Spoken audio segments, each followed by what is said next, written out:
The University of Sussex houses one of the UK's leading insect research laboratories. Well, this is the Laboratory of Apiculture and Social Insects, and we run approximately 50 hives here. Dr. Karin Alton is concerned that bee densities in London are fast approaching those seen on commercial fruit farms in rural America. In America, when the bee farmer takes his colonies out for crop pollination, he will take out densities equivalent to 1 hive per acre. In areas of London, we're finding similar densities. In London, we have obviously buildings, we've got roads, we've got pavements, totally different environment altogether. To give you an idea of how much food bees need, this is a 1 kilogram bag of sugar. They need to collect per hive 120 kilograms of nectar and 30 kilograms of pollen per year just to keep going. And the university is about to embark on an ambitious project to find out just how many bees the capital can support.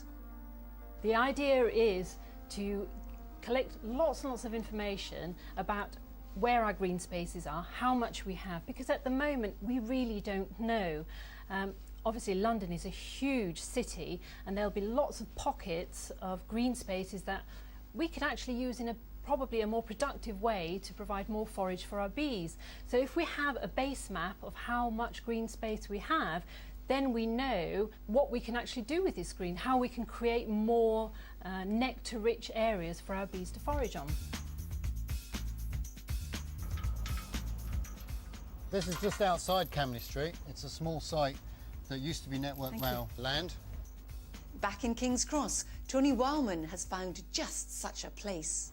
It was derelict and just misused, and we've taken it over and we're going to turn it into a invertebrate, nectar-rich wildflower meadow. There's loads of these sites all over London, and we want to encourage other people to do the similar things. So if we can produce a kind of an example of a good site that was formerly derelict, we can encourage others to do the same across London. And loads of people can get involved in their local little green spaces to help improve the existing sites we have for wildlife. This weighs 6 or 7 pounds. As Angela's bees hunker down for the winter, she's worried that the wet summer could have affected their reproductive cycle, with knock-on effects for future honey production.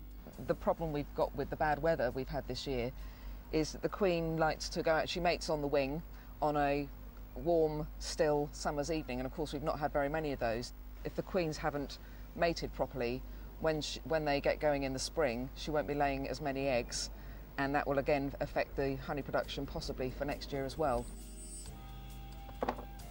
Meanwhile, the best advice from experts is if you're thinking of keeping urban bees, you might just be better off planting some seeds instead.